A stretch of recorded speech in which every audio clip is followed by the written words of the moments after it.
The village in it with a map and a plan. No place too tiny for this determined man. Crossing the counties one by one, he'll see in every English corner a bit of history.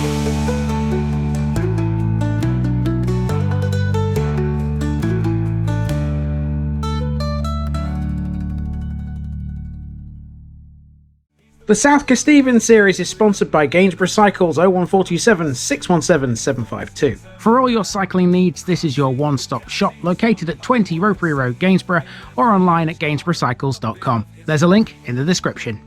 Gainsborough Cycles, ask for Trevor Halstead. Hello people, welcome back to South Kesteven once again. Now, there's a church behind me there. That's one of at least two religious buildings we'll be seeing in this particular parish because there's more than one village here. I'm in a place called Brandon. There's another one here called Gelston, but the main name of this place is Hough on the Hill.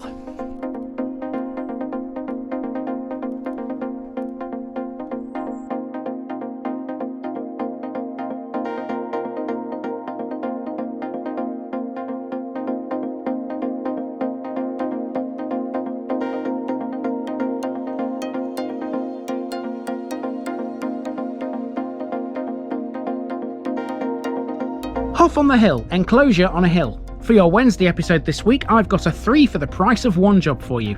This is the parish of Hough on the Hill, which contains not just one village, but 3 of them.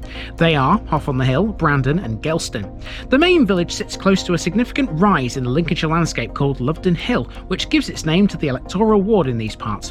Loveden Hill is also responsible for the name Hough on the Hill. Civilisations were drawn to the hill and a lot of them set up settlements on it and around it. Hough on the Hill is just the latest in a long line. Loveden Hill is around 7 miles away from Grantham. It was the site of a significant Anglo-Saxon settlement, evidenced by way of extensive Saxon remains across the area. Later, a medieval Motte and Bailey castle was built on this relatively high ground, not on Loveden Hill itself, but on a mound in Hough on the Hill, taking advantage of the natural topography. Hough's church, dedicated to All Saints, is built on the remains of the castle mound today. It has a Saxon tower with an unusual circular staircase. Hough Priory was located here too, dependent on the Augustinian Abbey of Notre Dame de Vaux in Cherbourg. It was founded in 1164 and dissolved in 1414. In 1432 it was granted to the Carthusian Order of Mount Grace. There are no remains of it now, but the earthworks that remain offer the best clue as to its existence. Hough on the Hill otherwise has a pub called the Brownlow Arms and a Grade 2 listed shop and post office. That's without considering Brandon and Gelston, which will also have their moments in the sun here. Let's get going, shall we? We begin our journey across Hough on the Hill parish by first of all taking on the 2 small villages that accompany the main one. This is Brandon, close to the border with Fulbeck. Brandon's main landmark is this church, a chapel of ease to its mother building at Hough on the Hill. The current building is generally the result of an 1870s restoration by Charles Kirk of Sleaford. However, it includes fragments of Saxon stonework whose origin is uncertain, as well as a Norman door. Its style is early English with both decorated and perpendicular features.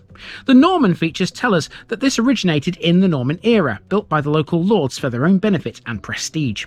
Nobody seems to have a clue what this church looked like before its restoration, or how it developed over the centuries.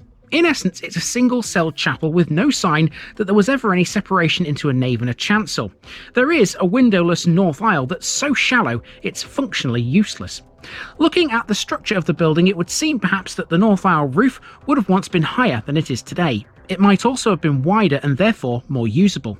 That would also suggest the nave roof was higher than it is to now. I'm not going to pretend that this is a church you should visit for its architecture. Apart from the Norman tympanum, it's all pretty ordinary. That said, our rural churches are a rich tapestry, telling us the story of our past. Brandon has a place in that story.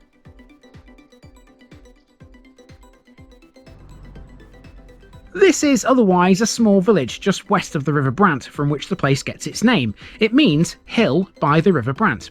Brandon is the sort of place you'd describe as a deeply rural and little known community. If you imagine it in the context of a railway network, it's like a rarely used siding.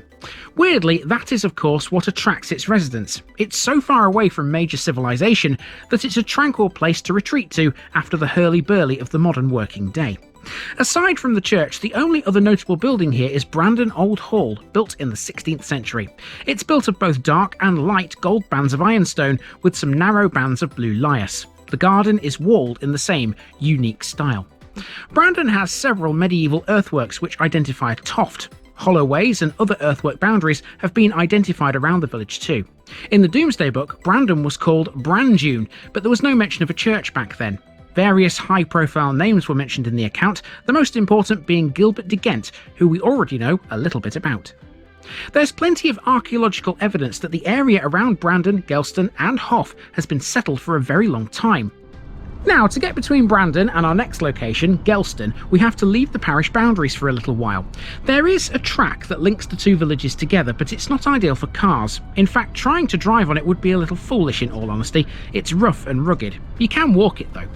Typically, seeing as we're in Lincolnshire, the landscape around here appears fairly flat, but it's not. If you try to walk between Brandon and Gelston, you need to be prepared. It's actually quite hilly. What we're doing by using this road is coming around an ancient rise in the landscape called Loveden Hill. As the highest hill around here for some distance, Loveden Hill was supposedly a meeting place for early wapentake summons. The word wapentake, by the way, means show your weapon. That's what the Romans and the Saxons no doubt did on Loveden centuries ago. It's known to have been the site of both Roman and extensive Anglo-Saxon activity. This is something that archaeologists have proven. There was known to be a Roman site at Loveden and one at Hough on the Hill too, by the way.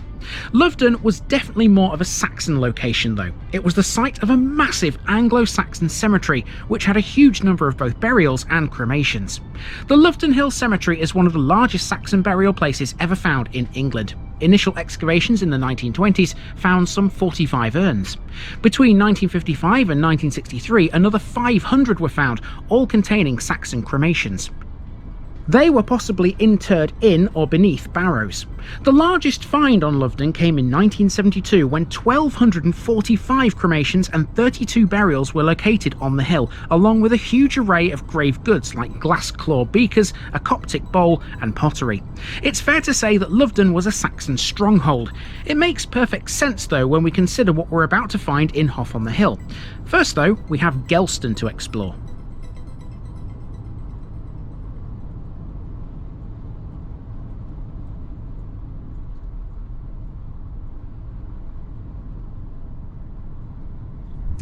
Okay, you wouldn't have seen Loveden Hill from the car because the angle the camera points on the dashboard, it's never away to the left. It's always straight ahead, as it should be.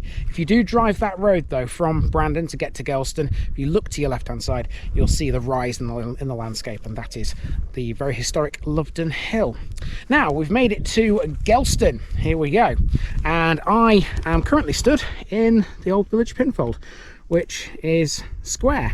As you can see, it's not a round one. Pinfolds were normally round, weren't they? But this one was square. Lovely little restored pinfold. You can take a seat in here. There's a nice bench which you can sit on and admire the landscape all around you. It's quite nice, isn't it? On a day like today, why not? Now, what else does Gelston have? Well, not a lot, to be fair. It's got this gorgeous village green though. So let's talk a bit about this place. We're not going to be here very long, and then we'll move on to Hough on the Hill. So this is Gelston, which is around 1 mile to the southwest of Hough on the Hill. Gelston as a place name means a farmstead or a village of a man called Gothel. Gelston is referred to in the Domesday Book as Chevel's Tune. It was in the manor of Hough on the Hill and in the Lovedon Hundred of Kesteven. It had 26 households, 18 villagers, 6 smallholders and 2 freemen, so it wasn't small. It hasn't really grown much since though, so these days we consider it tiny. Gelston has no church, but it did once have a Wesleyan Methodist chapel. It was built in 1839, closed in 1958, and it's now a private residence.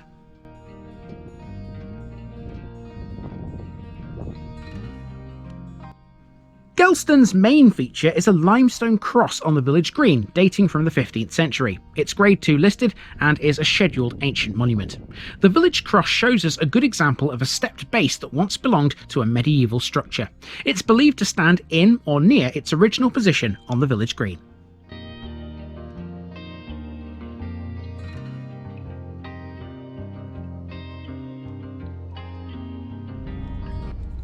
Leaving Gelston behind us, now we need to make the short trip to Hough on the Hill. The name Hough is Old English. It derives from the word hagger, which means enclosure. The village is listed in the Domesday Book twice as Hag and Hatch. It's not clear when On the Hill was added to its name. It comprised 45 households, 4 mills and a church at that time. That was astronomically large in those days, but there was a really good reason for that. You see, Hough's location in a hilly area meant it was perfect for early settlers. The undulating landscape would have acted like a natural fort that could be easily defended. Let's have a look.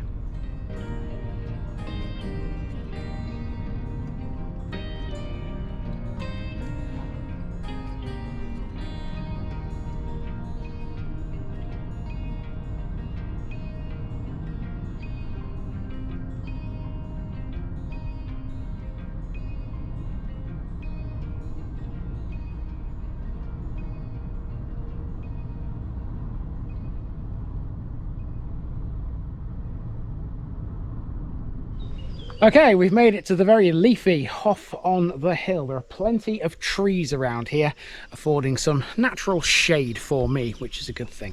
Now, most of this episode, the remainder of this episode, should I say, is going to be based around what's in the centre of Hough on the Hill. Now, these trees provide a bit of cover, so you can't really see it all that well. But over there is a castle mound, believe it or not. There is somewhere in there. Let's see if we can find it and tell you a bit about it. We begin our walk around the small village of Hough on the Hill at what is perhaps the biggest landmark, literally. This is a mound where there was once a castle. A medieval Motte and Bailey effort, the castle was built on a natural mound known as Castle Hill, part of which is now occupied by the present church. It's an ancient scheduled monument. The castle was almost certainly made of timber. It's not known for sure when it was dismantled or demolished, and nobody knows exactly how old it was. As mottes go, this one is substantial and still largely intact, except for the western edge, where a former playground has cut into its side. Traces of earthworks around the church and churchyard may have been part of the ditch to the castle's bailey, but nobody's really sure of that. Some believe we're possibly dealing with a pre-conquest earthwork here, especially since there is some late Saxon work in the tower of the church. The castle may have originated as a Saxon thanal burh. It's known for sure that the manor here was held by Earl Ralph of Lincolnshire and Norfolk. The diameter of the mound's top, which is overgrown now, is about 75 feet. 20 metres east of the motte there's a pond bay, which may be contemporary with the earthwork. This whole site is partly bounded by a stream, and modern building has encroached onto the north and west sides of the bailey. Part of the bailey bank is visible to the southwest of the motte, but elsewhere it's been mutilated by later paths and buildings. Modern features have destroyed any evidence of the northwest side.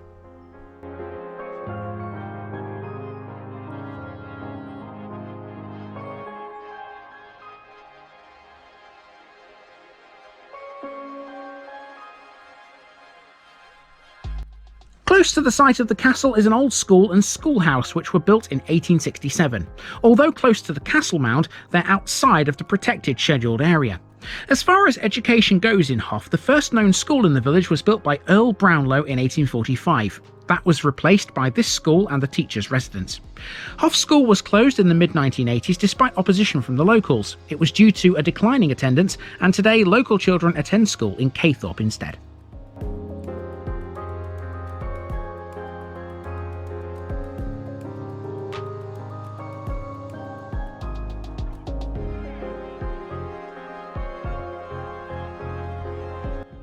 On part of Castle Hill is Hough's Grade 1 listed church dedicated to All Saints and built of ironstone and limestone. It dates back to the 10th or the 11th century and was last restored in 1845. Sitting within the castle's bailey, it contains monuments to the Payne family and is notable for its Saxon tower with an unusual circular stairway. All Saints Church is a very distinctive and ancient building. The lower sections of the west tower and unusual circular western stair turret are the oldest parts. The nave walls are also ancient, but the remainder of the building, including the north and south aisles, the clerestory, the chancel, the north chapel and the upper stage of the tower, are newer. They date variously from the 13th through to the 15th centuries. That gives it a collection of various architectural styles reflecting its long history. The church also includes historical elements like a 14th century coffin-shaped slab with a richly carved cross. Now, this church might be the main religious building in Hough on the Hill these days, but there was a time when it wasn't. Just to the south of the church and the castle mound, there's an array of earthworks, and those mark the site of Hough Priory. We need to walk across them to get to our next area.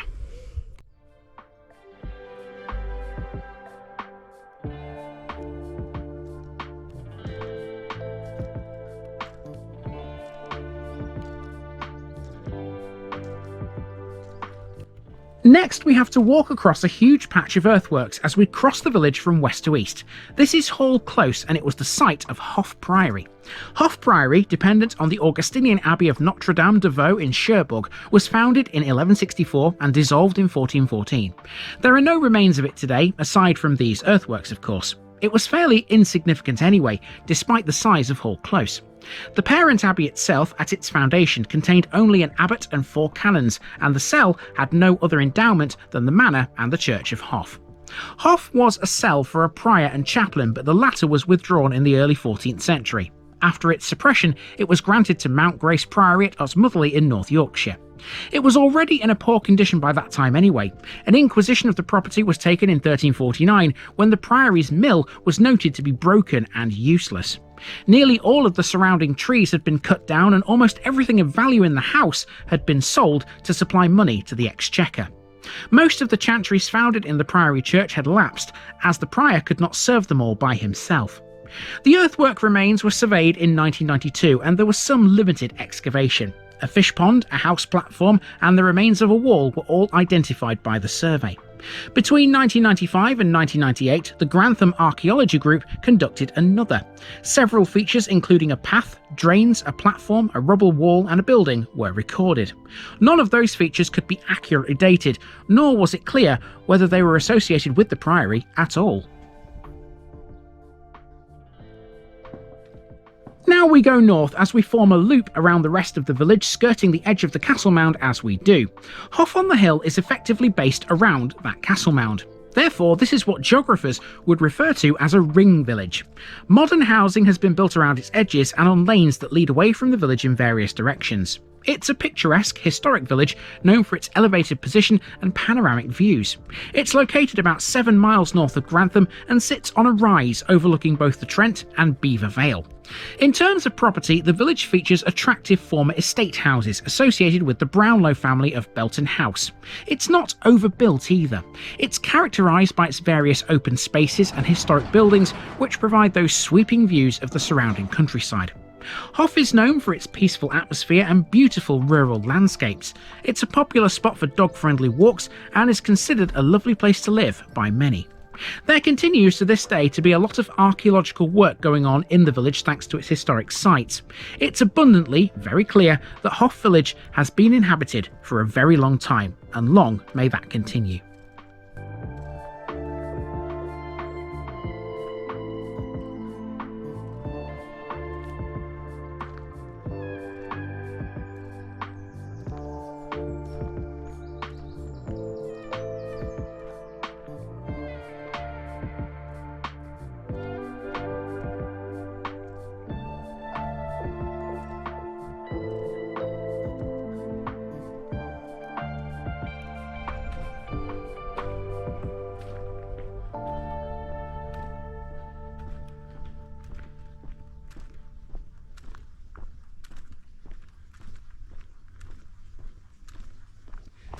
So, as we've already seen, the castle mound isn't actually all that obvious from the road where we began. Once you get onto these streets around the back of it, it's a different story. You can definitely tell that this was a castle mound. Here we go.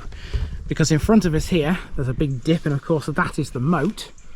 And then, obviously, the land rises up with the trees on top of it. That is the castle mound, or the back of the castle mound just there. And the church is kind of over in that direction, and the school up there. So if you imagine, we've just come around the back of those two buildings, and we're now seeing the rear of the castle mound. Like I said, you can't really see it from the road where we began, but here you definitely can. So I've just been 5 or so minutes without filming anything because there's no properties on the road I've just used. I've just hit New Hill. This will take us down towards the pub and towards the post office, which are the last two things on this walk. But just seeing as I'm here and I haven't got anything else to show you, I thought I'd show you the sort of views I've got. It's hilly because, you know, we are on the Lincoln Cliff, but isn't it beautiful? All around me I have wonderful Lincolnshire countryside. Beautiful, isn't it? Hough on the Hill's a great place. I've never been here before, and I'm kind of wondering why not. But there we are. I know the Lincoln Cliff can be steep at times. I think this is Derbyshire in disguise right now, because Hough on the Hill is certainly not an inaccurate name. Climbing New Hill to get to the pub, quite a lot of effort, let me tell you. We're nearly there though. I'll show you where we are. That's the pub in front of us. To finish the walk off, we have the one and only pub in the entire parish. This is a 17th century country inn with a history tied to Lord Brownlow, who once owned it. For that reason, it's known as the Brownlow Arms. This pub is also known for its old-fashioned country hospitality and tranquil, relaxing atmosphere, as well as modern comforts, of course. The building itself, with its handsome sandstone exterior, retains the feel of a country house, and so it should, seeing as it was once a house itself. On the way back to the car, we also passed the post office, a Grade 2 listed 17th century shop with an attached house. Again, it's built of ironstone, but with some red brick thrown in for good measure. It's a lovely way to finish off our walk around Hough on the Hill.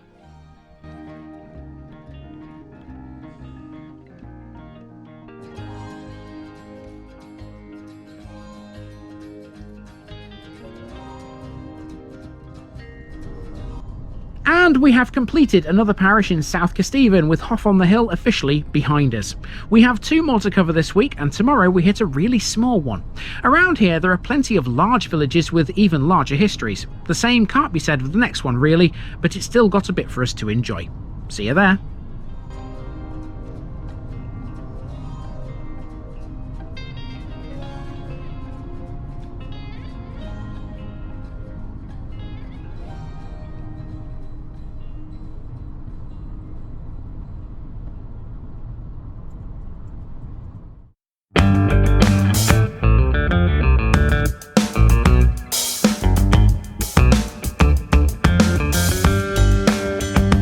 Now, just before I go, remember, this video is part of a huge project to visit every civil parish in England.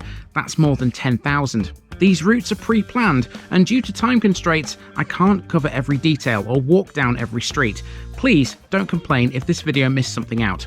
I pronounce names how I choose to. I am very aware that local dialect may vary, and I don't take kindly to criticism about this. You've been warned. It's impossible to know everything too. If this video was terrible, make your own. If you're a regular watcher of The Village Idiot, you're not the only one. If you've got a small business, why not use my videos to advertise it? Leave a comment below if you're interested. And finally, thanks for watching this episode, everybody. Give us a like and a subscribe if you've enjoyed this episode, and share it with your friends and relatives. It all helps to keep this mission going. Until next time, I've been Andy, also known as The Village Idiot, and I'm out.